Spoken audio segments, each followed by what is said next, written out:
Hari ini saya membawa satu pesan yang saya beri judul Vaksin Iri Hati. Kita buka bersama-sama di Yakobus pasal yang ketiga ayat 14-16, ambil catatan. Ini penting sekali karena yang namanya iri hati itu adalah dosa kedua yang masuk di dunia. Adam dan Hawa itu dosanya apa? Mereka itu melanggar firman Allah dengan mengambil dan memakan buah dari pohon terlarang. Jadi dosa pertama itu dosa mengingini atau dosa mencuri. Makanya sampai sekarang manusia suka mencuri kemuliaan Allah.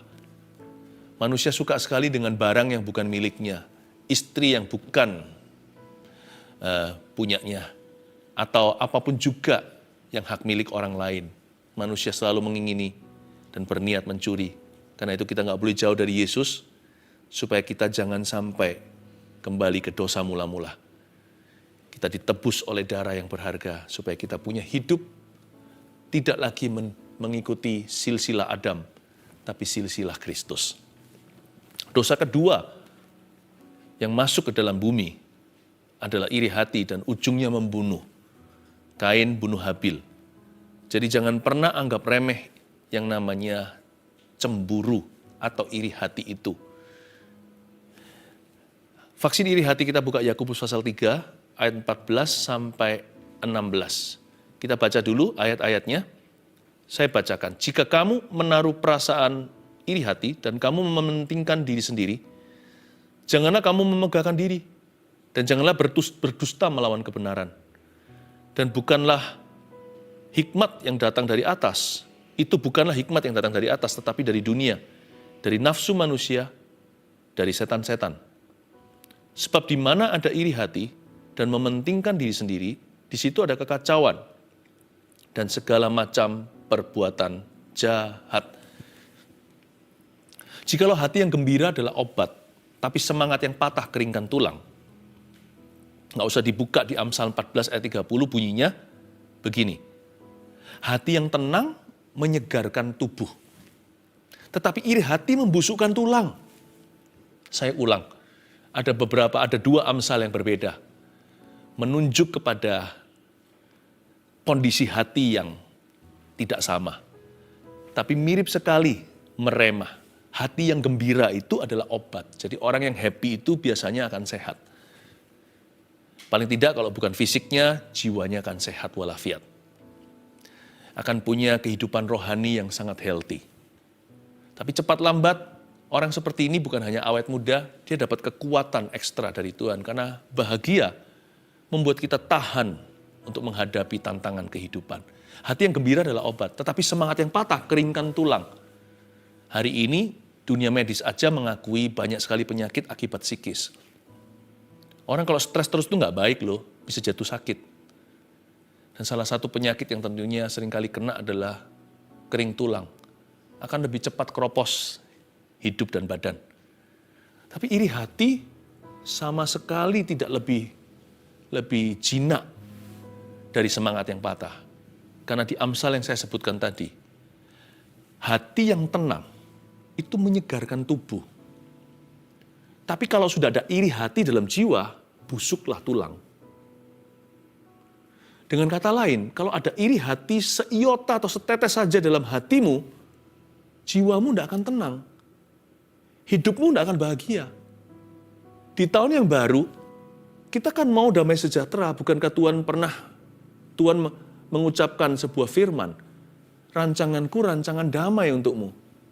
Damai sejahtera itu memberimu masa depan penuh pengharapan. Itu impossible, tidak akan tercapai di mana ada iri hati. Itulah sebabnya kita harus divaksin terlebih dulu. Banyak orang menunggu vaksin corona. Saya ngerti sih, kita berdoa semoga cepat keluar. Tapi itu hanya membuat kita tidak terjangkit penyakit tertentu atau kita bisa hidup lebih lama, misalnya. Tapi kualitas hidup tidak tergantung dengan vaksinasi yang sifatnya obat-obatan. Tetapi tergantung dengan kerohanian. Karena itu iri hati juga harus divaksinasi. Buat apa hidup lama tapi nggak tenang? Buat apa hidupnya sampai masa tua tapi busuklah tulang? Karena kualitas ketenangan terletak pada hati yang bebas iri. Kalau Anda mau happy, tidak boleh iri hati. Kalau mau damai sejahtera, nggak boleh iri sama siapa-siapa. Kalau kita mau punya masa depan yang penuh pengharapan, jangan simpan kebusukan. Itu makanya hari ini, sebelum memasuki tahun yang baru, saya harus vaksin Anda dulu dengan vaksinasi rohani. Yang sama pentingnya dengan vaksinasi jasmani, obat-obatan yang ditunggu oleh dunia. Karena ini lebih menentukan kebahagiaan di dalam. Bukan hanya hidup lama, tapi hidup yang betul-betul bermakna. Ayat 14 kita baca lalu saya jelaskan. Jika kamu menaruh perasaan iri hati, dan kamu mementingkan diri sendiri, janganlah kamu memegahkan diri, dan janganlah berdusta melawan kebenaran. Ayat 14 tadi dimulai dengan kalimat, jika kamu menaruh perasaan iri hati. Garis bawah itu, perasaan iri hati. Kalau kita masih bisa iri sama siapapun, tentang apapun, berarti masih ada fokus hidup kita yang salah. Kata perasaan iri hati, jika kamu menaruh perasaan itu, pratanda bahwa fokus hidupmu ada yang melenceng dari Tuhan. Iri hati itu sebenarnya adalah manifestasi yang bagus. Membuat kita harus introspeksi. Karena berarti di dalam diri kita mengingini sesuatu yang salah. Makanya jiwa kita nggak damai sejahtera. Di mana ada iri, nggak ada ketenangan. Busuklah tulang. Jadi iri hati itu baik sebenarnya, seperti pain atau rasa sakit. Tubuh kita seolah-olah hendak memberitahu kita sesuatu. There is something wrong with you. Kalau kepala kita sakit tiap hari dan itu konsisten selama 1 bulan, harus lihat dokter. Cepat-cepat untuk diperiksa. Berarti ada sesuatu yang salah. Rasa sakit itu diciptakan Tuhan dalam tubuh kita untuk menjadi alarm. Demikian pula perasaan iri hati bagi orang percaya yang sudah mengerti firman Tuhan harus menjadi sebuah peringatan. Kalau kita bisa iri sama siapapun tentang apapun, pratanda there is something wrong, ada sebuah fokus yang salah dan melenceng dari Tuhan dalam hidupmu. Karena orang yang bebas sungguh-sungguh, yang fokusnya hanya Kristus, dan perkara-perkara yang benar dalam hidupnya, orang itu nggak akan pernah iri sama siapa-siapa, dia akan kebal iri hati. Jadi jika kamu menaruh perasaan iri hati dan kamu mementingkan diri sendiri, jangan kamu memegahkan diri, berarti kamu sedang sakit rohani. Tapi kalau iri hati itu dibiarkan, nah baru jadi penyakit beneran. Kalau iri hati di level pertama itu baru peringatan, membuat kita harus segera mengucapkan kalimat pemazmur ini, ujilah aku, selidikilah aku. Lihatlah apakah ada jalanku yang bengkok, tuntunlah aku di jalan yang lurus pada kekekalan itu. Tapi kalau kita biarkan sehari, 2 hari, 3 hari, apalagi kita berbuat sesuatu, 1 bulan, 2 bulan, lama-lama kita jadi orang yang suka iri atau irian, setahun, 2 tahun, jadi orang kepahitan, wah itu kronis. Itu pun tidak terlambat loh, jikalau hari ini Anda mendengar firman dan bertobat, Tuhan bisa menebus Anda dari kesalahan yang sudah berabad-abad. Tuhan bisa menggantikan hatimu yang keras itu dengan hati yang baru. Yang pasti, hari ini kita harus transplant hati yang baru dari Kristus. Kita harus ganti hati yang lama sebelum masuk ke tahun yang baru ini. Jika kamu menaruh perasaan iri hati dan kamu mementingkan diri sendiri, iri hati itu nggak mungkin tidak mementingkan diri sendiri. Orang yang iri berarti dia masih mencintai dirinya. Dia nggak bisa bahagia buat orang lain kok. Dia bisa iri orang itu punya sesuatu yang dia nggak miliki. Atau dia bisa ingini hak milik orang lain. Berarti dia terlalu mencintai dirinya. Jika kamu menaruh perasaan iri hati dan kamu mementingkan diri sendiri. Anehnya, orang yang mementingkan diri sendirinya nggak pernah puas dengan dirinya. Ini loh lubang setan. Ini loh sumurnya iblis.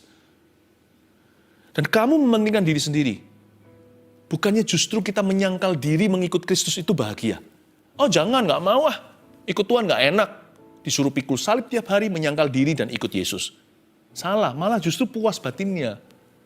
Lihat ya, seorang ibu ketika punya anak. Dia bahagia padahal dia harus ngalah setelah punya anak. Belum lagi sakit bersalin. Setelah punya anak, timetable atau schedule waktunya berubah, komitmennya bertambah. Apa-apa anak dulu. Mau makan, potongin dulu sayur dan daging untuk anaknya. Baru dia makan padahal sama-sama laparnya.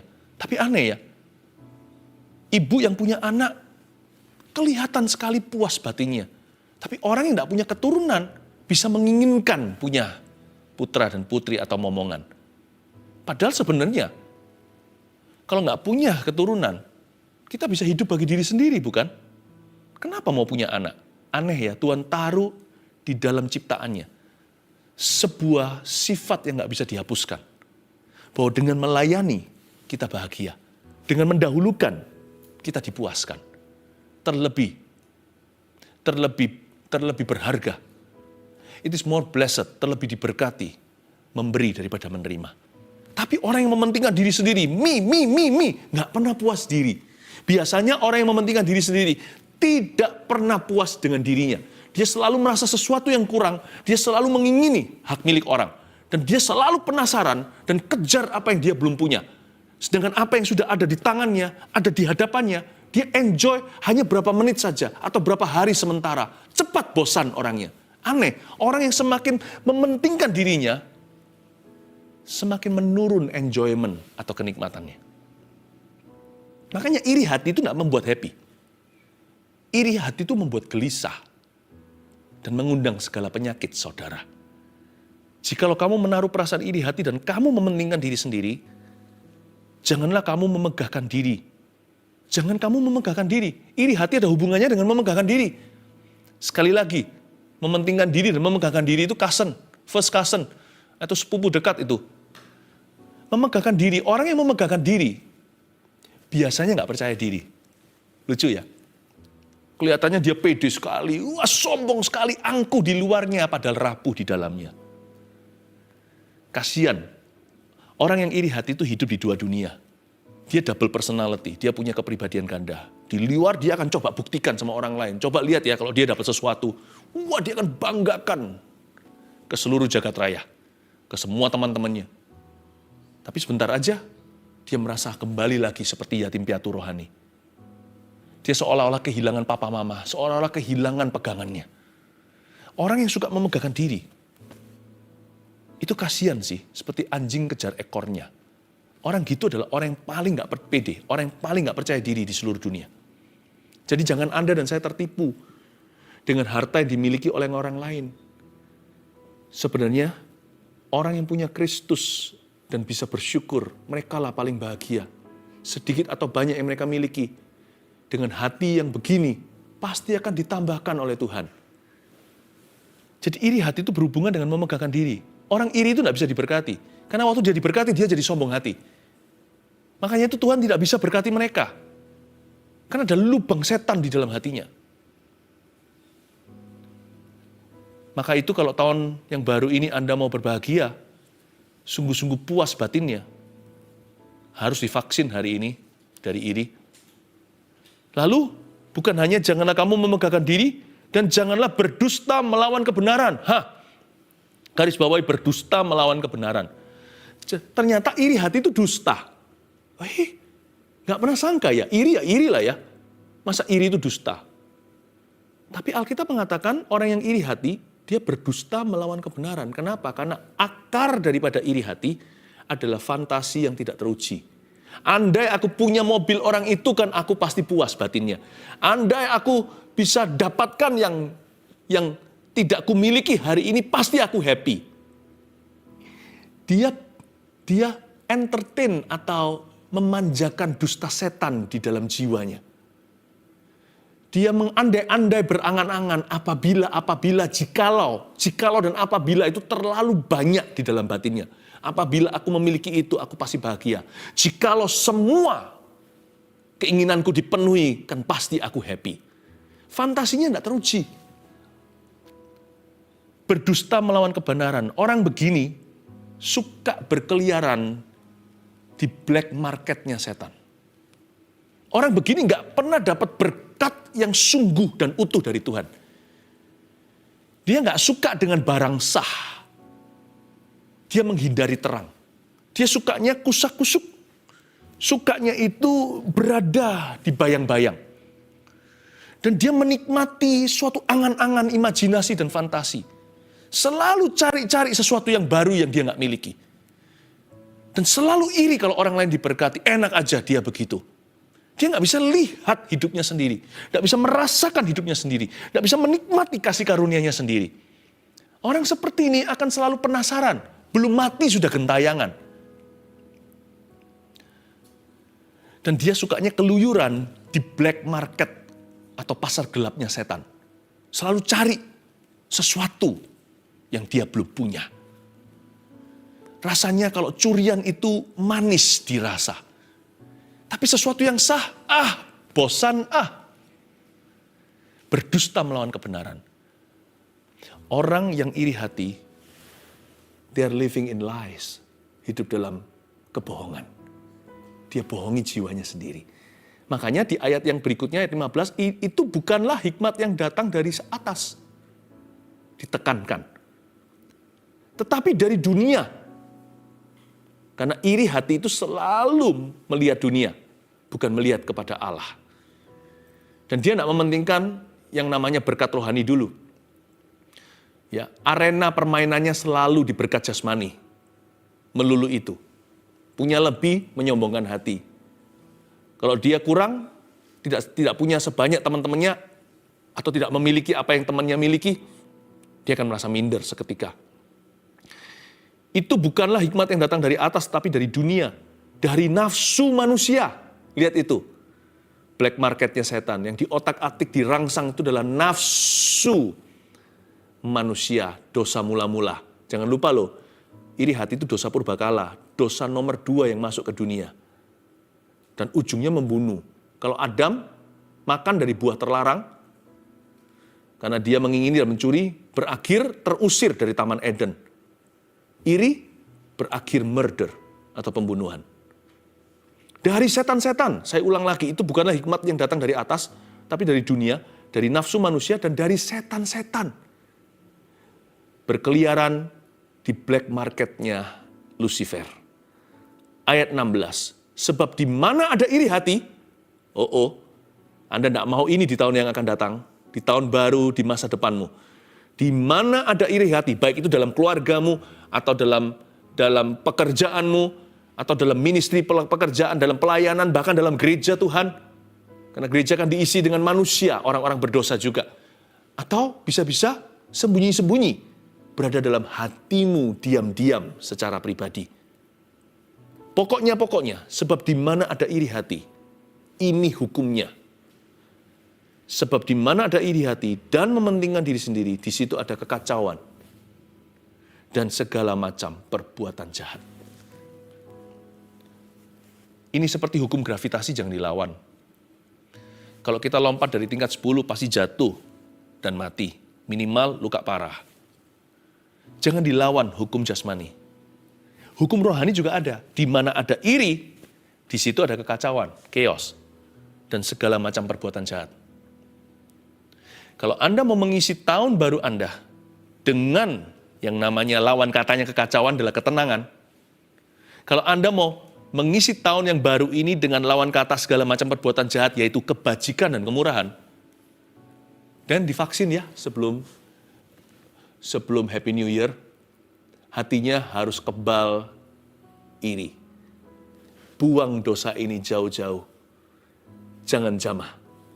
Ini termasuk buah terlarang yang jangan dimakan.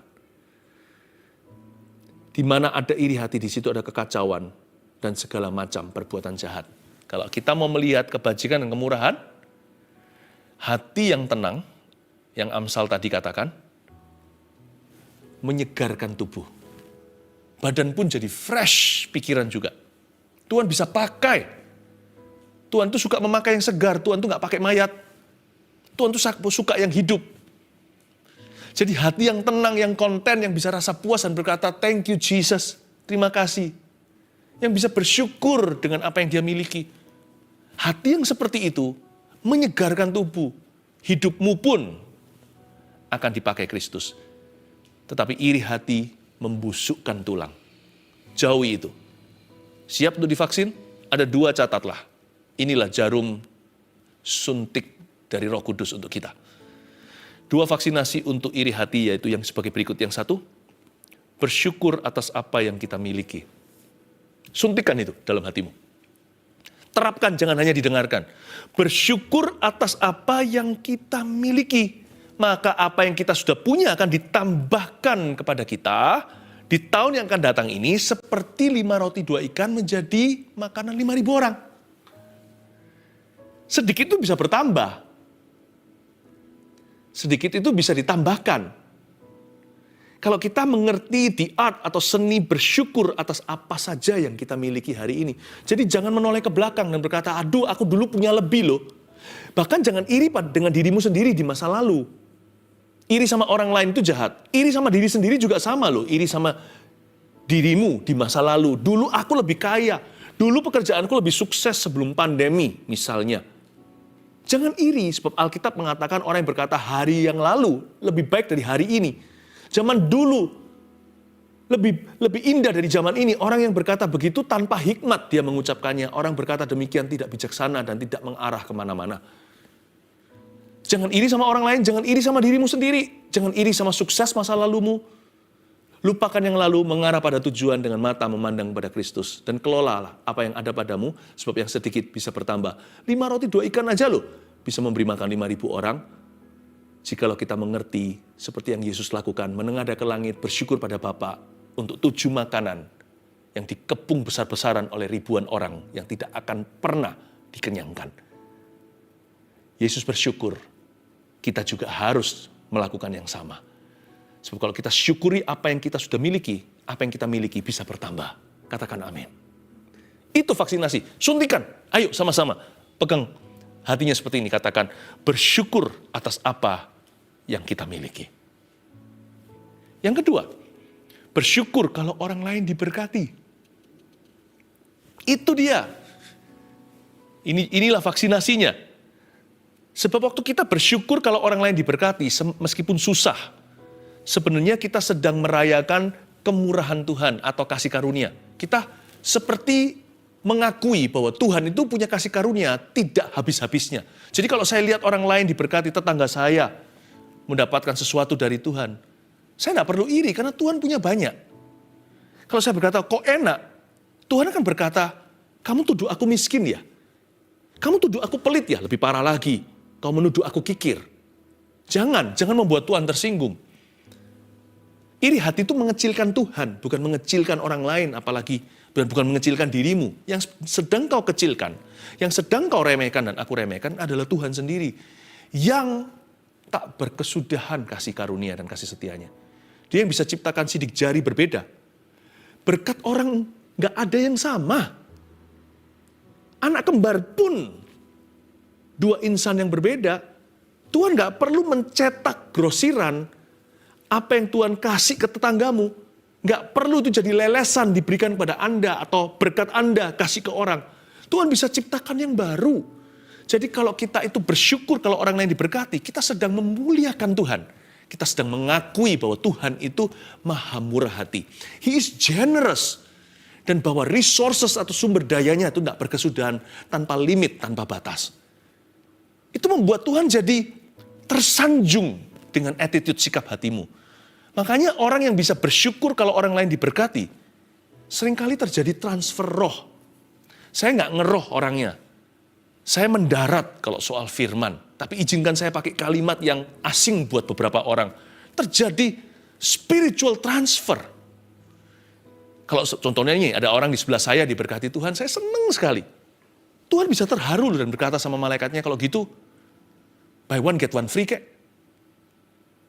Mungkin Tuhan berkata begitu sama malaikat. Tuhan mungkin bilang sama dia, kamu jangan kasih dia ya. Orang sebelahnya itu juga turut cheerful atau turut menyoraki kemenangan orang ini. Pastikan orang itu juga dapat kemenangannya loh ya. Dunia aja mengerti beli 1 dapat 1, dapat tambah 1 maksudnya. Tuhan tuh bisa begitu. Transfer roh terjadi kalau saya happy buat orang lain yang sedang dipakai, sedang mujur, sedang diberkati, dipromosi. Waktu orang lain dipromosi, saya bahagia untuk dia. Akan terjadi transfer roh. Tanpa saya sadari, supaya kalau saya bahagia buat orang lain itu tulus, bukan memanipulasi. If I'm happy for you, biarkan alasannya adalah semata-mata kasih, saya bahagia untuk Anda, titik, tidak ada koma. Tapi dari sisi Tuhan itu selalu koma. Dan dia berkata, oh yang begini tidak kuabaikan. Yang seperti ini tidak luput dari perhatianku. Kok bisa orang ini seperti aku ya? Karena begitu besar kasih dia mengaruniakan. Kok bisa orang ini tidak dapat dan mengecap berkatnya sendiri. Ini bukan berkat orangnya. Bukan berkat orang ini, tapi dia bisa happy untuk tetangganya. Tuhan berkata, orang ini kok kayak saya ya? Aku mau berkati dia Ayo malaikat. Orang yang sebelahnya itu sudah diberkati, dia happy. Berkati dia, kirimkan ini. Tangga Yakub pun ramai turun malaikat Tuhan dari sorga. Naik dan turun ke tahta Bapa. Tahu nggak? Wifi-nya kenceng buat orang yang suka melihat orang lain diberkati. Wifi sorga itu nggak ada halangan. Tidak lemot, tidak buffering. Tuhan itu jalan tol dalam hidupnya. Saya ingin sekali untuk mengajarkan kepada seluruh jemaat dan keluarga saat teduh yang tercinta untuk di tahun yang akan datang punya hati yang lebih besar. Always be the bigger person. Selalu menjadi insan, pribadi yang lebih besar daripada orang-orang di sekelilingnya. Jangan sia-siakan ikut saat teduh tiap Rabu Sabtu kalau hatimu tidak mengalami ekspansi. Karena tujuan dari saat teduh bukanlah berkat jasmani, tapi berkat rohani. Hati Anda berubah, hati saya berubah. Buat komitmen ya, injeksi ini. Coba sekarang jarum itu masukkan dalam hati jarum firman. Mulai hari ini aku komitmen sesusah apapun juga untuk bersyukur kalau orang lain diberkati.